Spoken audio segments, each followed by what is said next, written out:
स्याही सूख नहीं पाती है अखबारों की और नई खबर आ जाती है बलात्कारों की।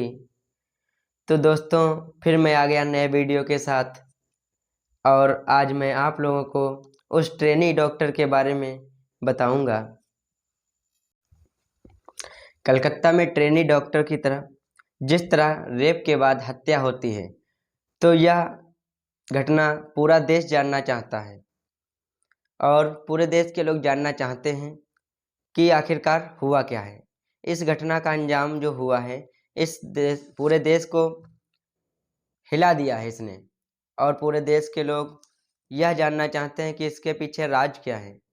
तो नमस्कार, मैं केडी वर्मा आप लोगों को आज मैं एक नई स्टोरी के साथ में नई स्टोरी बताऊंगा और बने रहिए मेरे यूट्यूब चैनल करंट न्यूज़ पर। मैं आप लोगों को दुनिया की और देश की, हमारे चारों तरफ होने वाले क्रियाकलापों की अपडेट देता रहूँगा और नोटिफिकेशन को ऑन कर लीजिए ताकि आने वाला हर वीडियो आप सभी तक पहुंच सके और आप लोग अपना प्यार बनाए रखें। तो दोस्तों, आज की सच्ची घटना है, मैं आपको बताने जा रहा हूं। यह सच्ची घटना पश्चिम बंगाल के आरजीकर मेडिकल कॉलेज की है। जो घटना इस समय एक मुद्दा बनी हुई है, उसी पर आज हम लोग चर्चा करेंगे। तो आरजीकर मेडिकल कॉलेज की है। कलकत्ता के आरजीकर मेडिकल कॉलेज में 9 अगस्त 2024 की सुबह 9 अगस्त 2024 की सुबह लगभग 6 बजे के आसपास का मामला है। चौथी मंजिल पर सेमिनार फुल होता है, जहां पर कई बार डॉक्टर आराम करने के लिए पहुंच जाते हैं। जब डॉक्टर अपनी ड्यूटी करने के बाद रेस्ट के लिए जब जाते हैं, तो उसी सेमिनार में जाते हैं।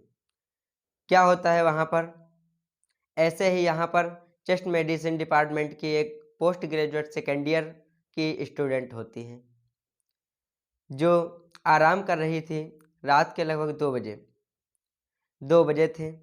2 बजे के आसपास वो आराम करने के लिए जाती है कि और उसके बाद में जब सुबह होती है, तो वहाँ का एक डॉक्टर उन्हें जगाने के लिए जाता है। फिर क्या होता है कि सोचता है जाएंगे और उनको उठाने के लिए जाता है। सुबह हो जाती है, तो जब देखता है कि अक्सर जैसे कि लोग सर पर हाथ रखकर सो जाते हैं, कुछ उसी तरह वो लेडी डॉक्टर का हाथ सर पर रखा हुआ था। तब उस डॉक्टर ने उसे नहीं उठाया और वहाँ से चुपचाप चला आया। कर्मचारी देखता है तो वो चौंक जाता है। फिर क्या होता है, जो धड़ में नीचे का हिस्सा होता है, वो अर्धनग्न अवस्था में, जिस पर कोई कपड़ा नहीं था, ऐसे उसकी बॉडी पड़ी हुई होती है। तो अब ये घटना की जानकारी धीरे धीरे अस्पताल में फैल जाती है। तो इस घटना की सूचना दोस्तों प्रिंसिपल को और प्रिंसिपल को दी जाती है। जो आरजी मेडिकल कॉलेज का प्रिंसिपल था, उसको दी जाती है। तो प्रिंसिपल ने भी इस मामले को उतनी गंभीरता से नहीं लिया। जैसे ही सामान्य बात उसने समझी, वो नहीं जानता था कि ये इतना बड़ा मुद्दा बन जाएगा। उसके बाद में क्या होता है, नहीं लिया। तब उसके बाद में क्या होता है, उसको जो प्रिंसिपल था उसका फ़ोटो दिखाया गया, उसको इस प्रकार की घटना हुई है। जब वो फ़ोटो को देखता है तो उसकी आंखें खुली की खुली रह जाती हैं। यहाँ तक 10:53 पर उनके परिवार वालों को सूचना दी जाती है कि आपकी बेटी बीमार है। जब उनको सूचना दी जाती है दोस्तों कि आपकी बेटी बीमार है, तो उनके पेरेंट्स जो होते हैं अपनी बेटी के पास कंटिन्यू फ़ोन पर फ़ोन करते हैं और कई बार फ़ोन करने के बाद में उनका फ़ोन रिसीव होता है। जब फ़ोन रिसीव होता है तो उधर से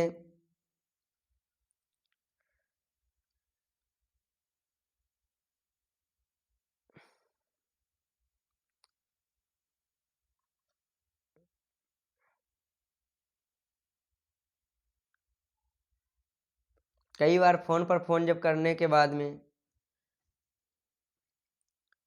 इनके पेरेंट्स जब सोचते हैं, इनको जब पता उसने फ़ोन पर जब किया, जब जब उन्हें सूचना मिली कि बेटी बीमार है, तब उन्होंने सोचा, उनके पेरेंट्स ने, कि ऐसा कैसे हो सकता है। हमारी बात 11 बजे हुई थी, तब तक सब सही था, और इतनी जल्दी हॉस्पिटल के अंदर बीमार कैसे हो सकती हैं। उनकी थोड़ी-सी परेशानी बढ़ जाती है। इनके पिता बेटी के पास कई बार फ़ोन करते हैं, और फ़ोन करने के बाद फ़ोन कई बार में रिसीव नहीं होता है। कुछ समय बाद उधर से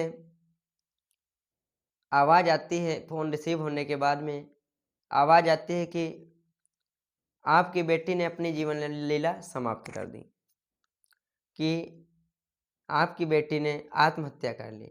कुछ ऐसा जवाब आता है उधर से। तब इनके पापा, मम्मी और पापा सहमे हुए होते हैं, अत्यंत दुखी हो जाते हैं। उसके बाद क्या होता है,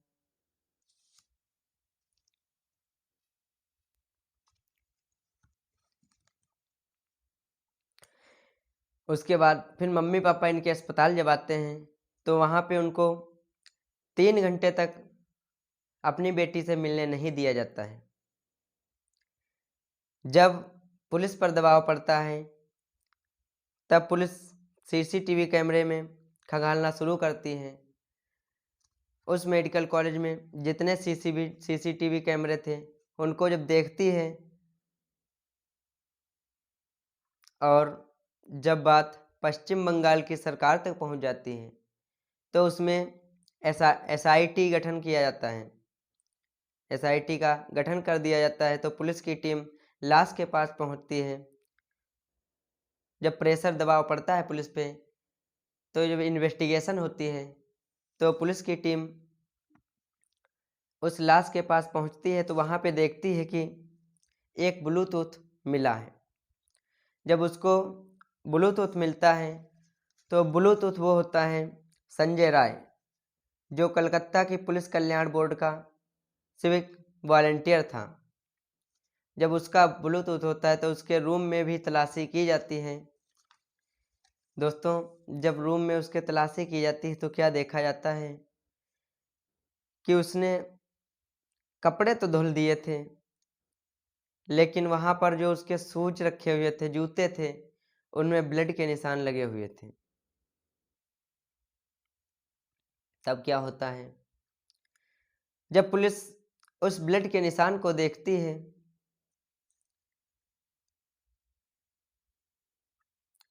तो ये जो होता है, तो ये 9 अगस्त 2024 को मिलता है। ये कहानी 9 अगस्त 2024 को होती है।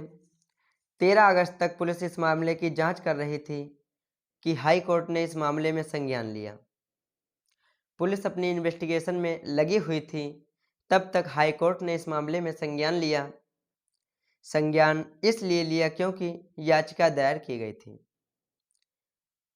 जो याचिका इनके परिवार की तरफ से दायर की गई थी, दरअसल संजय रॉय, जो कि 5/20 शंभुनाथ रोड पर रहने वाला व्यक्ति होता है, 5 अगस्त 2024 को ये एक सल्हुआ जगह है, वहाँ जाता है। सल्हुआ को 5 अगस्त 2024 को ये जाता है, वहाँ से 8 तारीख यानी 8 अगस्त को वापस आता है। जब वहाँ से वापस लौट कर आता है, तो इसका एक और साथी होता है, जो कि वो भी सिविल वॉलंटियर होता है। सिविल वॉलंटियर होता है, उसके परिवार का कोई सदस्य जो इसी हॉस्पिटल में एडमिट होता है, तो वो उसको इसके साथ में उसको देखने के लिए आता है, और वो लगभग इसके चक्कर में 2 बार आता है यहाँ पे, जो कि एक रिश्तेदार को देखने के लिए आता है, दूसरे बार में जो किसी और व्यक्ति को देखने के लिए आता है।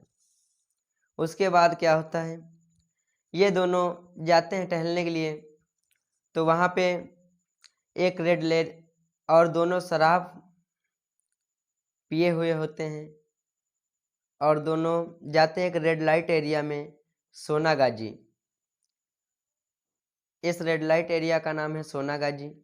वहाँ को दोनों जाते हैं और उनका जो मित्र होता है संजय राय का, ये इस रेड लाइट एरिया में जाता है, कुछ देर बाद वापस आ जाता है। इसके बाद में ये दोनों वहाँ से चले जाते हैं। दोस्तों फिर ये दो लोग दूसरी रेड लाइट एरिया को जाते हैं जिसका नाम है चेतला। चेतला की रेड लाइट एरिया में ये दोनों जाते हैं और जहाँ वेश्यावृत्ति का कार्य होता है वहाँ को जाते हैं। उसके बाद में फिर उनका जो संजय रॉय का साथी था वो वहाँ जाता है अंदर। उसके बाद में कुछ समय बाद फिर बाहर आ जाता है। फिर दोनों वहाँ से चल देते हैं तो रास्ते में एक औरत मिलती है। ये दोनों उसको भी वैसा ही समझते हैं, वैश्याव्रत जैसी औरत, लेकिन वो वहाँ पे उनको बहुत गाली वगैरह देती है वो औरत, क्योंकि वो शुद्ध परिवार से थी और इनको बहुत झाड़ देती है एकदम। उसके बाद दोनों वहाँ से चले आते हैं। इनका जो साथी था वो अपना चला जाता है। उसके बाद ये अकेला रह जाता है संजय रॉय। और संजय रॉय अस्पताल में चौथी मंजिल पे सेमिनार हॉल में आता है, क्योंकि बस अस्पताल में इसको कोई रोकता नहीं था। वो इसकी इच्छा जहाँ कहती थी वहाँ जाता था। जब वहाँ आता है तो सेमिनार हॉल में जाता है और क्या होता है फिर आइए अगले वीडियो में जानते हैं। और दोस्तों जो लाश मिलती है वो लगभग मिलती है 6 बजे। 6 बजे लाश मिलती है उसकी, डॉक्टर की, ट्रेनी डॉक्टर जो थी। और उसका जो पोस्टमार्टम होता है 2 से 4 बजे के बीच में होता है। और मम्मी पापा को उनके 3 घंटे बैठाया जाता है और लाश को उनके मम्मी पापा के हवाले 8:30 बजे सौंपा कर जाता है। तो दोस्तों ये प्रोसेस इतना स्लो चल रहा है, जैसा कि इसमें टाइम मैंने अखबारों और न्यूज़ के वगैरह से अपना कंटेंट इकट्ठा करके आप लोगों को समक्ष रख रहा हूँ। अगर कोई गलतियाँ हो तो क्षमा करना।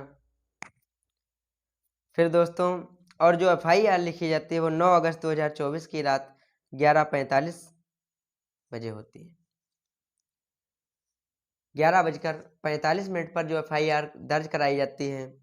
यहाँ पे मैंने अपने भारत में पहली बार ऐसा मामला देखा है जिसमें लाश पहले मिलती है, पोस्टमार्टम बाद में होता है, उसके बाद फिर लाश सौंपा जाता है, लेकिन FIR बाद में लिखी जाती है।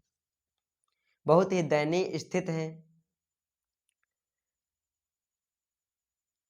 तो दोस्तों और जैसा कि उसमें जब पोस्टमार्टम रिपोर्ट होती है, जब इसकी जांच कराई जाती है तो 100 और यहाँ पे जब संज्ञान होता है कि यहाँ पे अकेला संजय रॉय है। और बात रही जो 151 mg सीमेन जो प्राइवेट पार्ट्स में मिलता है, तो यहाँ पे बहुत से रील शॉर्ट वीडियोज मिलते हैं ऑनलाइन प्लेटफार्म पर। जैसा कि कहीं पर दिखाया जा रहा 4 डॉक्टर हैं, कहीं पर 7 डॉक्टर मिले हुए हैं और कहीं पर 12 डॉक्टर मिले हुए हैं। तो दोस्तों ऐसा कहीं पर कुछ दिखाया जा रहा है। तो हमको अभी पूर्ण रूप से कोई जानकारी नहीं प्राप्त हुई है और इस जानकारी को, ऐसी जानकारी देखने के लिए हमारे चैनल पर बने रहें। मैं आप लोगों को करंट न्यूज और अपडेट देता रहूँगा। चैनल को सब्सक्राइब कर लीजिए और अपने विचारों को कमेंट में ज़रूर लिखिए, क्योंकि हमारी जो भारत माँ है, भारत का हर बच्चा और हम लोगों का दायित्व है कि अपने देश को सुधारें। तो अगर आप लोग मेरे साथ में हो तो मैं अपना कोई मत आगे रख सकता हूँ। तो दोस्तों चैनल को सब्सक्राइब कर लीजिए, वीडियो को लाइक कीजिए एंड शेयर कीजिए। धन्यवाद।